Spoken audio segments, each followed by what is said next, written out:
Sejam bem-vindos ao Burncast, o podcast de entretenimento e cultura pop da Burn Company. Não se esqueça de acessar o nosso site, que é burncast.com.br, e lá você pode ouvir os episódios, sugerir pautas e ler conteúdos extras dos episódios. E se você quiser e puder, também pode apoiar o Burncast a se manter.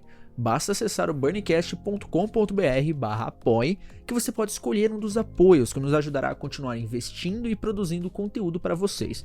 Mas não se preocupe, o Burn sempre será gratuito. Mas se você não puder, compartilhe os episódios do Burncast nas redes sociais e sempre marque o nosso perfil, que é @podcastburn, para darmos repost, belezinha? E hoje estamos aqui para um bate-papo super especial sobre o teatro brasileiro pós-pandemia. Vamos comentar sobre a vida de artista na quarentena. Eu sou o Guilherme Cepeda. Eu sou o Pedro Prado. E vamos receber da Luísa Porto e o Vitor Rocha. Oi, gente, tudo bem? A Luísa Porto, eu sou dubladora, enfim, navego nesse mundo onde a arte pode reverberar e comunicar, e tô muito feliz de estar mais uma vez aqui com vocês. Oi, gente, eu sou o Vitor Rocha, eu sou ator, dramaturgo, letrista, e tô aqui chegando para estrear minha participação aqui no Burncast para falar de coisa boa que é a arte na quarentena. Começando aqui o nosso papo, né, convidado pelo diretor Pedro Vasconcelos, que também já esteve presente aqui, estava maravilhado com a magia do musical O Mágico de Ó. Eles embarcaram numa nova aventura que seria transformar essa peça agora em filme. E esse foi também o primeiro contato do Vitor com o audiovisual de maneira mais profissional. E hoje a gente vai descobrir aqui como é que foi essa experiência de transição. O cinema, assim,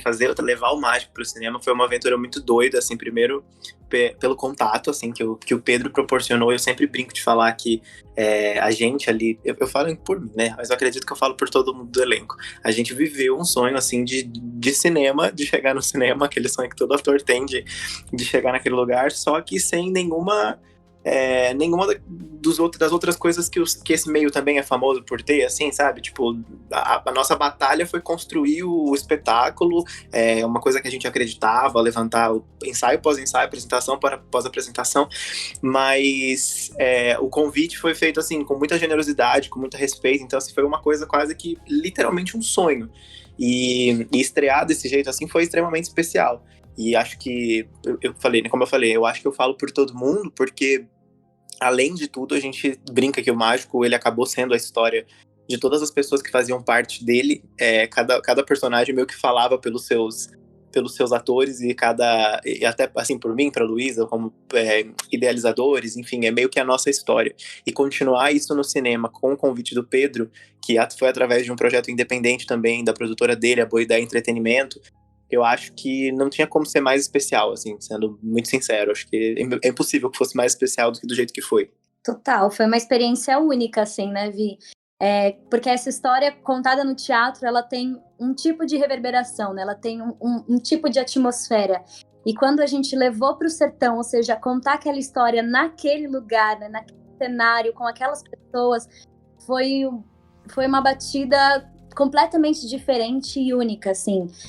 Até pelo ponto de ser também uma produção independente do Pedro, né? Ou seja, ele investiu, né, no filme dele, acho isso muito importante a gente dizer.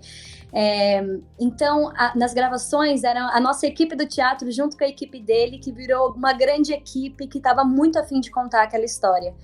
E agora, aproveitando, puxando um pouquinho do tema que é para a pandemia, a gente está num processo agora também, que é um processo que eu nunca vivenciei, que é essa pós-produção, né? A gente gravou no ano passado, antes da pandemia, e agora a gente está num processo em que a gente já fechou os cortes, tá indo para as colorações e agora para as ADRs, as finalizações de trilha, ou seja, a gente está indo de novo para uma outra forma, uma outra atmosfera agora. E são coisas assim, né, que mesmo a Luísa já tinha tido um pouco mais de contato com o audiovisual, eu não tinha tido nada, mas enfim, mas mesmo a Luísa não tendo tido contato, ela não tinha tido dessa forma, como que a gente está tendo agora, né, que é assim, a gente está participando, por a gente ter idealizado o espetáculo e produzido, enfim, a gente está acompanhando a pós-produção em detalhes. Então a gente passou assim, a gente assistiu o primeiro corte, a gente participou das reuniões para decidir o que seria editado de novo, onde iria entrar trilha, como iria ser o processo de trilha, e tudo isso de um jeito bem atípico, que está sendo todo mundo à distância, né, fazendo tudo pela internet, por causa devidas às condições, mas ainda assim um processo muito muito legal de se participar enquanto ator também, que é a gente ter noção, né, de tudo que acontece depois que a gente já passou um mês gravando, depois que a gente já fez milhões de takes de planos da mesma cena, ver o quanto ela é tratada, o quanto ela é vista milhões de vezes, assim. Então a gente tá passando por um processo muito legal, e aí completando o que eu falei antes, né, o que torna o processo mais incrível ainda, porque pensar que a gente começou essa história há mais de 2 anos, eu e a Luísa, assim, do princípio mesmo, assim, de ter uma ideia, de começar a dividir isso em cenas, de transformar as cenas em texto, de transformar o texto em música, letra, transformar as letras em músicas, melodias, colocar as pessoas envolvidas na equipe criativa, elenco, levantar peça, fazer figura, tudo. Agora a gente começa a acompanhar uma coisa que não tem fim, porque agora a gente viu que a história, enquanto se trabalha nela, enquanto a gente tenta contar ela, cada setor, cada etapa é outro processo, é outra aventura, assim. Então tá sendo muito especial fazer o filme dessa maneira, assim, participar disso tudo.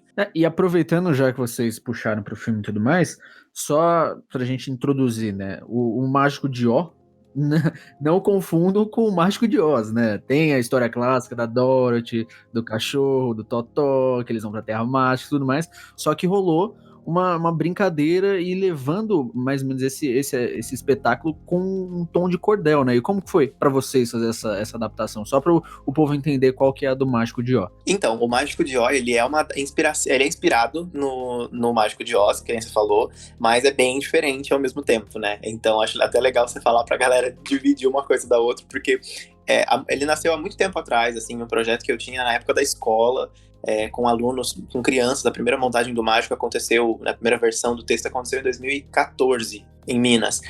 Então, um projeto escolar ali, uma coisa bem de brincadeira, assim, mas partiu justamente de uma provocação de pensar, de conhecer a história original do Mágico de Oz e pensar, meu Deus, gente, essa história, ela não sai do lugar, né? Os personagens precisam de alguma motivação, a gente precisa repensar esse negócio aí, porque eu sempre achei a história do Mágico muito besta, eu sempre ficava puto, porque eu falava, gente, como que o Mágico de Oz pode ser considerado um clássico infantil, que nem a Bela e a Fera, que nem Peter Pan, sendo que a Dorothy é uma sonsa, entendeu? Ela não faz nada, ela só anda com esse cachorro e não acontece mais nada na vida dela. Então eu sempre quis adaptar a história e contar de um jeito diferente, né? E aí quando eu sempre fui muito apaixonado pela cultura nordestina também, e aí a ideia de juntar foi essa, assim, porque dá motivações mesmo, assim, acho que a provocação maior, que foi onde, assim, o olho meu, a gente brinca que o olho meu e da Luísa brilhou junto pra idealizar o projeto e tirar ele do papel, foi quando a gente imaginou uma história em que, aliás, é importante pontuar também que a Luísa já fez uma versão de O Mágico de Oz, então era uma coisa que ela tinha dentro dela, assim, como uma história muito especial. Então, quando a gente chegou, os dois com esse passado, né, participado do Mágico de Oz, lidando com a história, o olho brilhou quando a gente pensou, ok, a Dorothy sonha em ir além do arco-íris, é o lema do espetáculo, do filme, né, Over the Rainbow. E se a gente contasse a história para uma criança que mora no Nordeste, que convive com a seca e nunca viu um arco-íris, como que é a interpretação? E aí, dessa provocação, a gente resolveu fazer uma adaptação mais brasileira, e também, acredito eu, que mais humana, sabe? Menos fantástica e mais palpável. E uma coisa legal também, enquanto a gente estava nesse processo de idealização, né? Enquanto a gente estava namorando esse projeto todo, a gente foi vendo como as características dos personagens cabiam no povo brasileiro, né? Nas coisas que estavam pulsando, que a gente gostaria de falar, como que a gente poderia representar aquilo. E aí, vendo um mamulengo, um cabra de lata e um leão, né? Que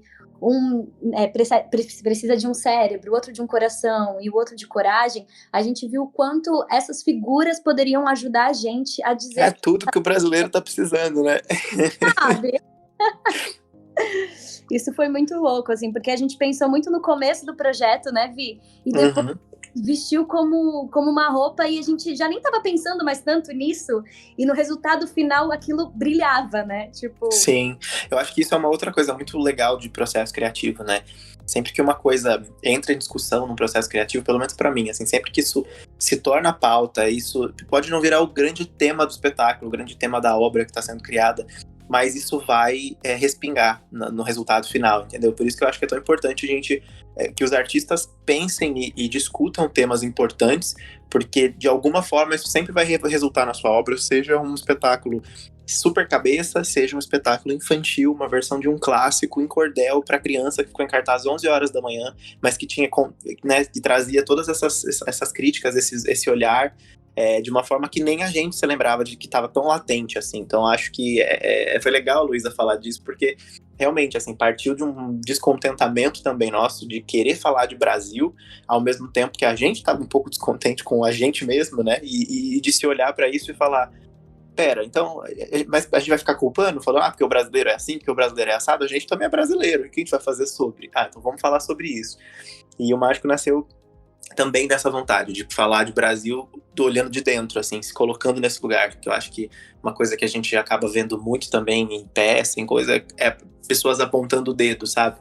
E eu acho que uma coisa que eu e a Luísa sempre tentamos fazer no processo do Mágico, tanto da peça como do filme, assim, entre a gente, a equipe criativa, foi de falar, vamos lembrar que quando a gente aponta o dedo pro Brasil, a gente aponta o dedo pros artistas, a gente aponta o dedo, seja lá pro que for, a gente também tá falando da gente, né? Tanto que tem uma frase assim no espetáculo que é, quando eu falo do mundo, revelo o que há em mim.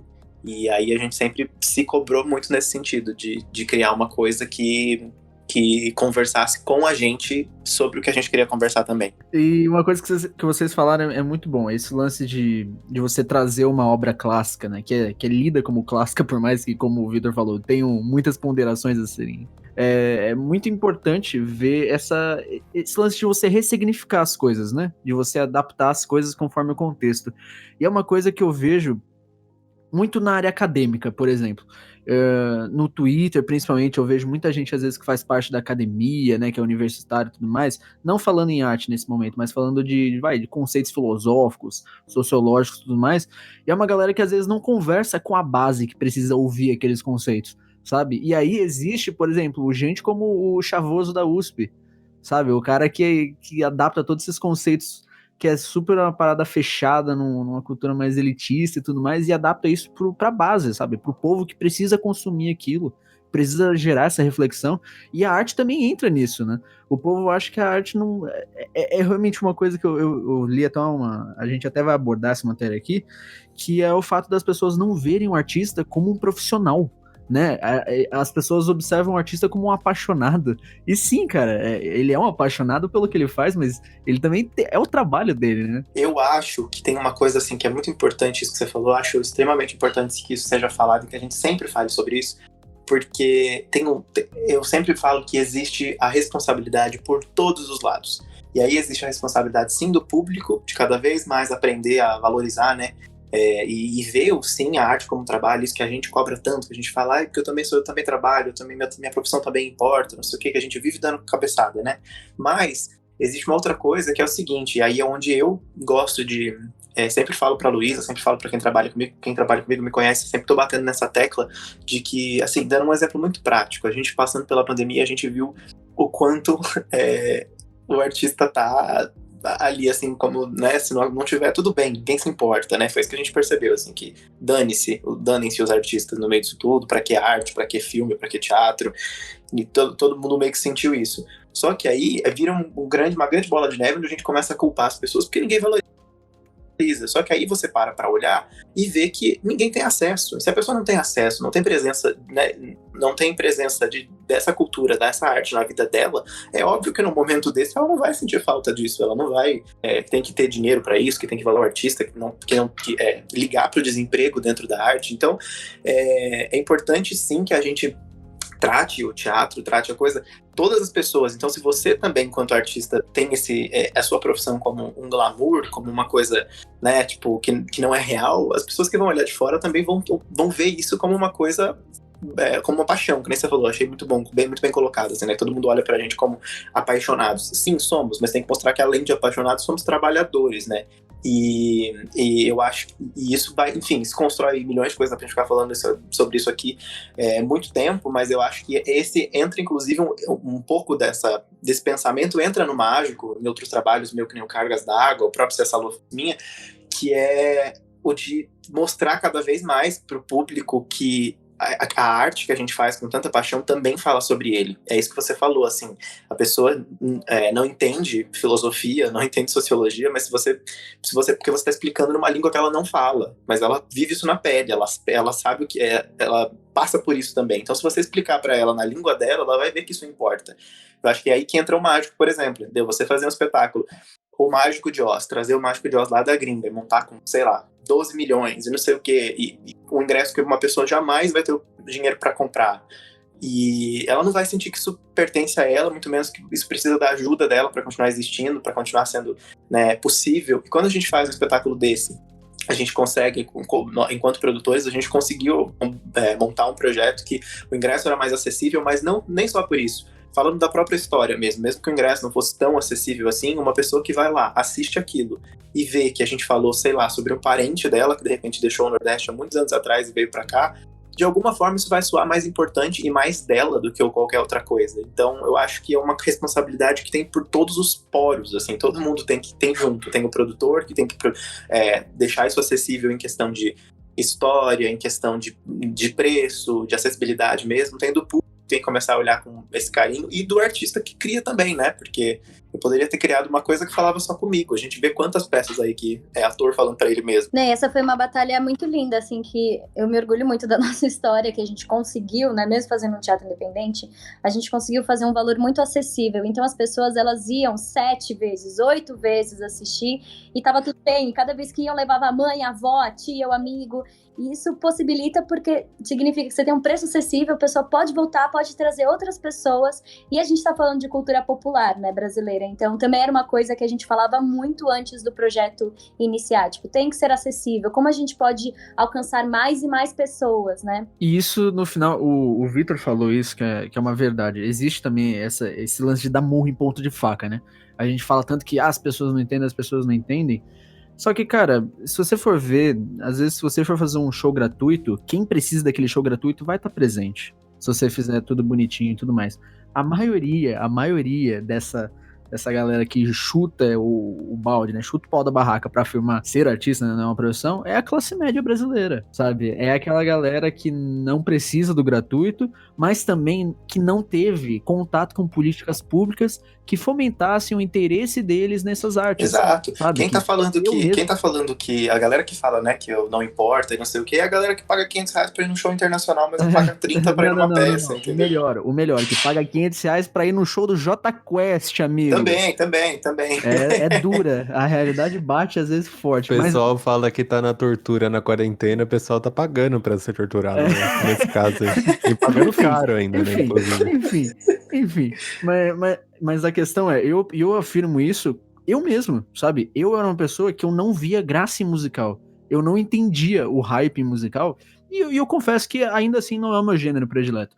Mas o momento que eu fui assistir um musical, cara, aquilo mudou minha cabeça. Mesmo eu não gostando, mas eu nunca tive contato com aquilo. Numa escola, nunca fui instigado a visitar um teatro, seja particular ou pública, sabe? E isso é muito doido, cara. E isso a gente não tem, sabe? E por isso eu acho muito importante esses pequenos projetos. E foi uma coisa que a gente discutiu com o Pedro também, que é esse fato de que, pô, a gente precisa pegar e, querendo ou não, na lacuna que o governo deixa, né? Que não só esse, mas diversos outros que deixaram a desejar na questão de fomentar a cultura, projetos pequenos, coletivos tiveram que se formar e estão tendo que botar esse problema debaixo do braço e ir pra frente, sabe? E esse é o jeito, e é o que vocês estão fazendo, sabe? E acho fantástico isso. Eu acho que não colocar na expectativa de que você espera para o outro transformar, para você fazer parte daquilo, né? Se você tá querendo ver uma transformação no seu meio, é você que começa. Então é isso, se você acha que as pessoas à sua volta acham que você só faz por paixão, compartilha o processo que é de atuar, de viver nesse meio, as coisas que você passa, e que eu acho que é uma pena as pessoas olharem só para o ator apaixonado, porque a gente gosta da nossa profissão, e eu acho que o mundo deveria trabalhar com aquilo que gosta, né? Felizmente isso não é uma realidade tão grande, mas eu acho que é o mínimo, porque você gasta tanta energia fazendo aquilo, você tem que ser apaixonado por aquilo. Sim, e é isso que a Luísa falou, eu acho extremamente importante, assim, né? Outro, eu já falei um pouquinho, mas outro papel do artista também é de mostrar essa realidade, porque as pessoas não compram o que a gente não vende. Isso é uma coisa que eu aprendi assim na minha vida. Se você não compartilha com as pessoas o quanto você batalha para conquistar uma coisa, você compartilha só o quanto você conquista, as pessoas vão achar que tudo para você vem fácil, que você simplesmente estala os dedos e conquista o que você quer. Então eu acho que essa é uma outra coisa do artista que a gente precisa cada vez mais, mas é bem difícil, porque quanto mais tempo, mais as coisas, né, a tecnologia avança, quanto mais a gente transa, mais maluco fica, mas cada vez mais a gente precisa mostrar para as pessoas que ser artista não é ser personalidade, que fazer arte não é fazer sucesso, tipo, né, que tem uma consequência, enfim, mostrar mais desse processo, porque quanto mais real a gente torna, mais humano a gente torna o que a gente faz, mais fácil da pessoa se ver na gente, porque senão cai nesse negócio que a Luísa falou, porque teria muito pudesse trabalhar com aquilo que gosta, mas sim, mas também não é porque a gente gosta que a gente não tem vontade de, numa sexta-feira à noite, depois de um dia, uma semana inteira trabalhando nisso, a gente tem vontade de chutar todo mundo e largar a mão. Então, então é importante que as pessoas saibam que é assim, embora tenha, né, milhões de textos falando de como a gente ama isso e não sei o que, e milhões de processos e frutos legais que são colhidos, né, com o tempo, a gente tem que mostrar também que tá nesse mesmo lugar, assim como qualquer pessoa tem o seu trabalho, seu emprego, batalha por isso, conquista coisas. Vamos, continuando um pouco na bad vibes, né, a gente vai falar desse cenário que a gente vive no mundo da arte, que é o fechamento dos teatros, dos espaços culturais, né, que impactou totalmente o ritmo das produções e também suspendeu diversos espetáculos, né. Inclusive, e assim, com a rotina atual, muitos artistas estão alegando que tiveram projetos suspensos ou até mesmo adiados, assim, não tem nem prazo para voltar, para começar de novo, para retomar, e enfim. Então a crise da pandemia, ela está se estendendo muito forte pelo setor cultural e ela não fragiliza somente a criação, né, novos projetos, mas também fragiliza o preenchimento de incerteza e retorno aos palcos, porque, gente, o teatro depende de gente sentada, de certa forma, né? Depende de um público, depende de uma cabeça que esteja ali aberta para consumir aquilo, né? E como está sendo para vocês todo esse baque, vocês que estavam totalmente ligados a esse mundo? Cara, pra gente é um turbilhão, né? Até porque quando aconteceu a pandemia, quando deu a pausa da pandemia, a gente estava em cartaz com Se Essa Lua Fosse Minha. Na verdade, a gente tinha acabado de estrear, né, Lu? A gente estreou, né? E fez 2 semanas só de espetáculo.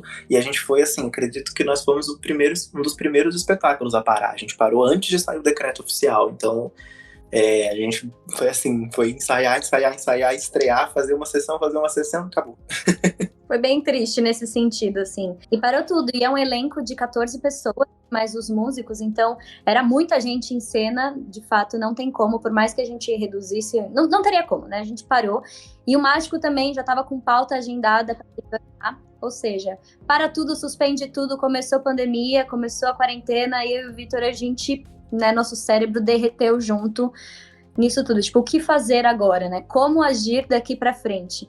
E acho que até agora é bem nebuloso, assim, como vai ser o retorno, quando isso vai acontecer, porque ainda é um risco, né? E aqui no Brasil a gente parece que está normalizando, mas a realidade é que está aumentando cada vez mais os casos, né? Então, de fato, ainda está muito nebuloso sobre o que vai acontecer. Foi bem frustrante, assim, né? A gente parou ali no meio, a gente estava vindo de um incrível, né? A gente fez o Mágico, a primeira temporada do Se Essa Lua, aí gravou o filme, fez a segunda temporada do Mágico, a gente voltaria assim com tudo. O Mágico ia fazer uma temporada legal, assim, em horários mais acessíveis, com preços mais acessíveis, participar da virada cultural. Então a gente estava muito empolgado com tudo isso, e aí foi um banho de água fria, né? A gente falou, nossa, caramba, e não esquece, mais uma vez, né? A gente tá falando de projetos independentes, então assim, a gente imagino que tenho certeza que as produções sofreram bastante com tudo isso, mas a galera que tá ali, dependendo da bilheteria, de repente, de um dia pro outro, não existe mais bilheteria, é uma coisa bem, bem complicada, né? Então a gente levou um susto, assim, mas enfim, aí seguimos. A gente, assim, eu e a Lu, temos outras, né, fazemos outras coisas para nos sustentar mesmo, assim, temos condições de, no momento, assim, estar fora de cartaz e não estarmos nos preocupando tanto com essa parte, porque, assim, a gente não pode esquecer que a gente tá falando da vida, literalmente, né, gente? Não é nenhum exagero a gente falar que a gente tá falando de questão de vida ou morte, tipo, é muito sério. Então, nessa conversa toda, assim, eu e a Luísa continuamos mirando, plantando coisas, pensando coisinhas aqui entre a gente durante a pandemia, de coisas para fazer, projetos para tirar do papel, né, coisas que a gente já tinha programado, como a gente vai fazer para realizar agora, mas tudo muito no campo das ideias, porque a gente sempre fala, a gente sempre conversa, putz, a gente tá falando, né, de uma coisa muito séria, a gente faz, as peças que a gente faz, de uma certa forma, todas terminam uma grande exaltação à vida, sabe? Eu brinco que eu adoro terminar uma peça, um texto, um projeto, assim, eu quero que ao final as pessoas saiam do teatro com vontade de viver, porque eu tomei do tempo delas 1 hora, 2 horas da vida delas ali dentro para elas prestarem atenção na minha história. O que eu quero que elas sintam ao sair do teatro é, ok, agora que eu já perdi 2 horas da minha vida com isso, viver, eu quero fazer, o que isso me inspira a fazer é viver. E como que a gente faz isso, né? Inspira as pessoas a viver numa condição delas se reunirem ali, pode ser fatal. Então, a gente está fazendo planos meio que assim, sem saber muito, porque não existe essa segurança, mas tendo essa coisa que eu escutei o episódio que o Pedro participou com vocês, né, da podcast, e o Pedro foi uma pessoa assim que tanto para mim como para a Luísa, na quarentena, conversar com ele assim durante, né, o isolamento foi uma coisa muito importante, porque ele trouxe um olhar muito, como vocês sabem já, muito otimista com relação a isso, de que a vida, assim, ela tá parada, ela tá em pause, mas as artes, por mais massacradas que elas tenham sido, elas mostraram que sem elas ninguém teria, né, o número de mortos seria muito maior, porque, né, elas ocuparam a mente aí de todo mundo, salvaram a alma de todo mundo no isolamento.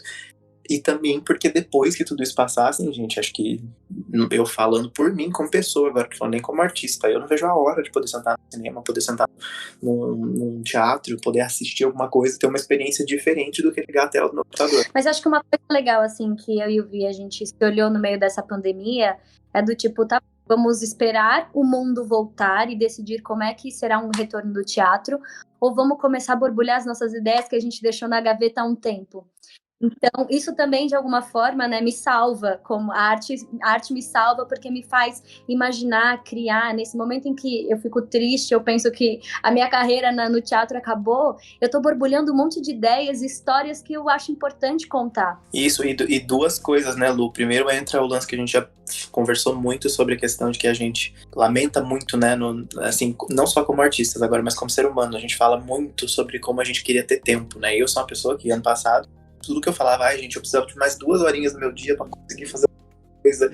E assim, pronto, tem todas as horas do seu dia, tá tudo aí. Não nas condições que a gente queria, mas tá aqui. Aí agora também é outra coisa que entra na responsabilidade. Aí, receber isso como? Você vai reclamar ou você vai, já que isso é uma obrigação, é uma questão de vida ou morte, você vai usar isso a favor do seu artista, do seu ser. Então é uma coisa que a gente tomou pra gente, assim, e também uma outra coisa dentro disso que a Lu falou, que eu acho muito legal da gente, que é a gente também, enquanto artista, mais uma vez não esqueceu, não ignorou o que a gente está vivendo para falar de outras coisas, de outras realidades. A gente não criou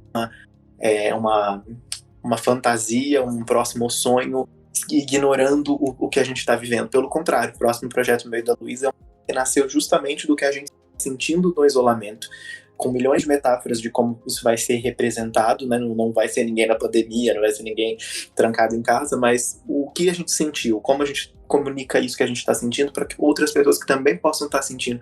Então eu acho que ainda tem isso, né? É que aí eu já vou entrar num papo mais de poeta, assim, que a gente fala que o poeta gosta de sofrer, né? Porque daí isso inspira.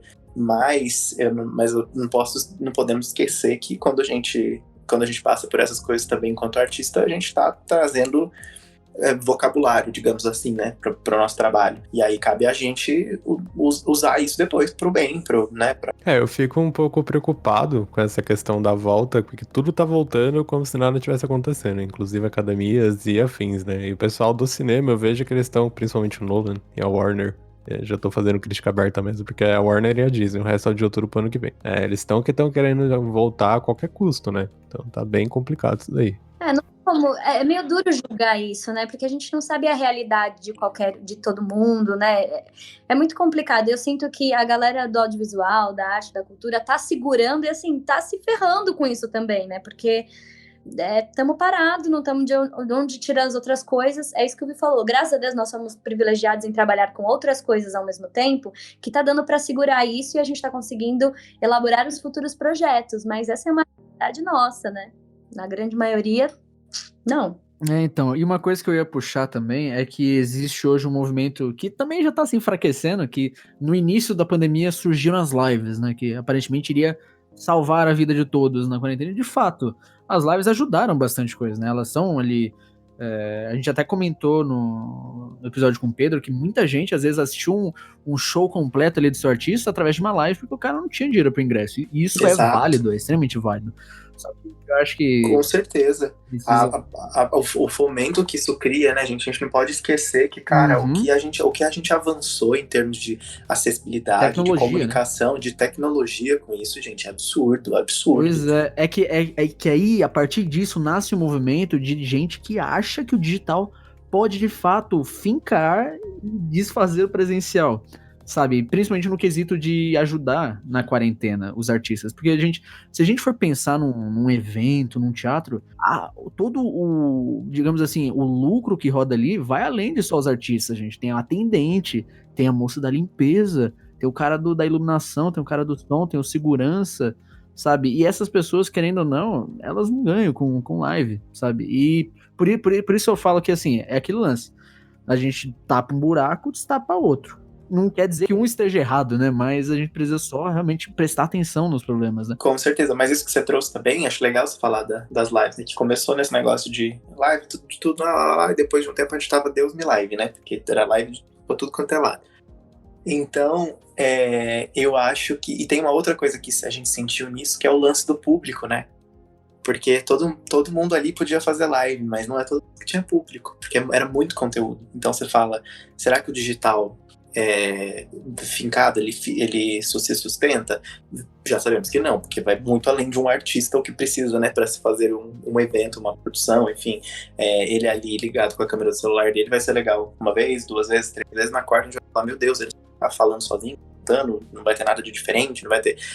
Mas também entra uma outra coisa que é a questão de que a qualidade, né? Quando a gente começou a ver o boom de lives, que você entrava no Instagram e tinha 38 pessoas online, você já não abria nenhuma, já não era mais interessante, já não era mais legal, talvez fosse mais interessante ler um livro sozinho, como uma série sozinho, quietinho. Então, uma coisa que eu acho que esse avanço também proporciona, esse boom de conteúdo proporciona pra gente, eu falo bastante isso, é que, falando por mim e pelas pessoas que estão à minha volta, assim, a gente vai sair já estamos, né? Estamos nessa pandemia, no fim, vamos sair disso tudo dando uma selecionada bem boa também no que a gente vai querer perder nosso tempo aí, viu? Porque a gente recebeu assim, ó, vocês querem aula? Aula até de Harvard, a USP, não sei o que, tudo de graça. Vocês querem show do Jota Quest, a Lady Gaga, vocês querem tudo estava disponível mais do que nunca a um clique, assim, de que tá bom, agora que tem tudo, o que você quer de verdade, né? A gente só via uma coisinha, então eu sinto que a gente vai sair selecionando muito mais o nosso conteúdo. Vamos falar de coisa boa agora? Vamos. Também, aproveitando, vocês falaram tanto desse processo criativo que surge em meio ao caos, porque né? Acontece, caos é ruim, mas ele é necessário também. O caos é necessário. Ele tá sendo, na verdade, né? É um projeto, assim, que a ideia, eu lembro até hoje, assim, de quando começou, eu tinha esse roteiro há bastante tempo na minha cabeça, ideia de falar da forma como a história é contada, mas eu nunca... Sabe aquele projeto que você fala, não é a hora, não é a hora. E aí, quando começou a pandemia, por algum motivo, assim, eu olhei e falei, gente, é exatamente o que o roteiro do Sobre Todas as Coisas fala. Tá acontecendo. Eu tô vivendo o roteiro que eu escrevi. Isso é um pouco comum na minha vida, hein? Tem que tomar cuidado com as coisas que eu escrevo.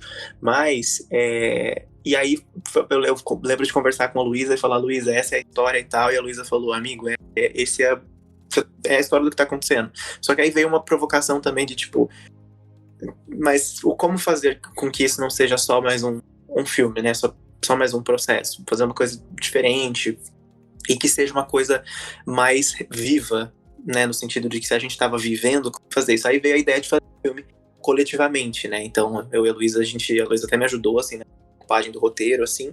Ela vai participar do filme, está participando.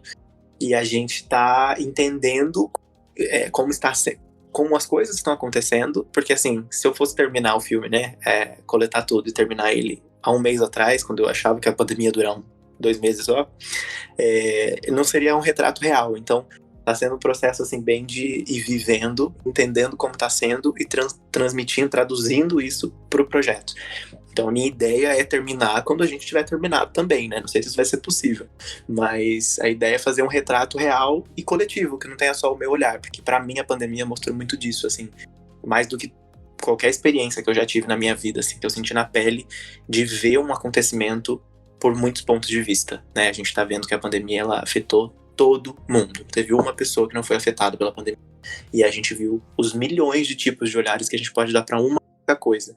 Então, sobre todas as coisas, é meio que isso, assim, é juntar o olhar dos artistas pra contar uma mesma história, só que cada um com o seu olhar, à distância. Não, e é incrível, assim, porque a ideia foi falar com esses artistas, né, e não só atores, tem gente de todos os meios, tem gente que nem trabalha com isso, enviando vídeos, né, dos temas que o Vi propôs, e ver, de fato, o olhar de cada um, mas uma coisa é muito legal mesmo.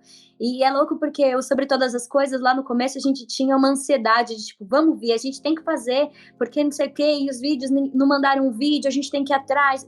E aí a gente entendeu que o processo do Sobre Todas as Coisas está acontecendo, né?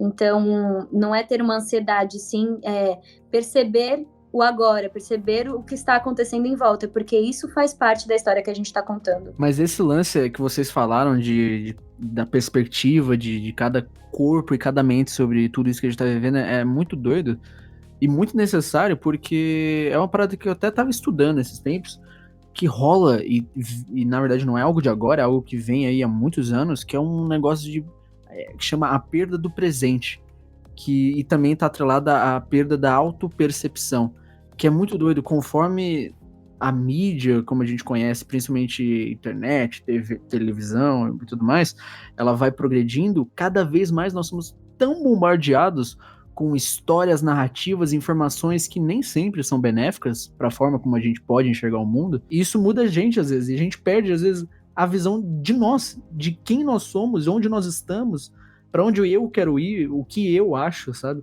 E a gente acaba comprando muita visão de mundo que às vezes não nos pertence, sabe? E é muito doido isso, porque é uma perda do presente, e a gente pode ver muito bem isso acontecendo agora durante a pandemia, gente. É gente defendendo remédio. Qual é o ponto? Sabe? É muito doido, cara.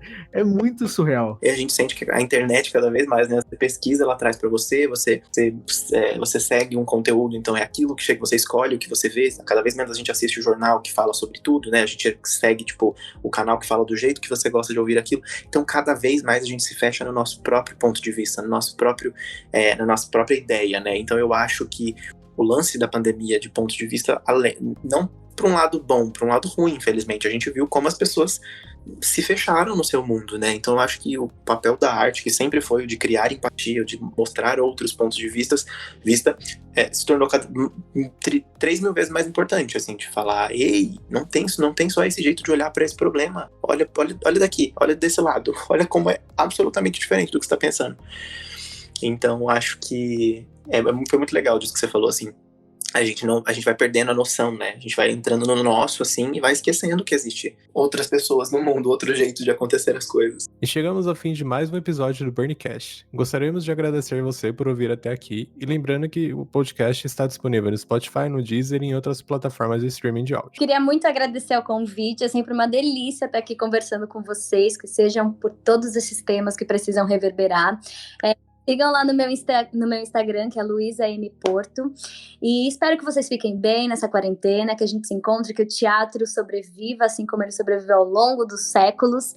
E é isso, muito obrigada, beijo. Eu queria agradecer a participação, dizer que eu amei fazer essa estreia aqui no Burncast, adorei, né, estar acompanhado aí da fiel escudeira e falar de coisas que eu acho tão importantes, assim, de temas tão necessários. Nas redes sociais eu tô como @euvitorrocha, lá tem um pouquinho do meu trabalho, quem quiser conhecer no Instagram, e a gente se vê pelas podcasts, pelas redes sociais, até a pandemia acabar. Depois que acabar, espero todo mundo na porta do teatro mesmo. Compartilhe os episódios do Burncast nas redes sociais e sempre marque o nosso perfil para darmos aquele repost, ok? Até a próxima semana.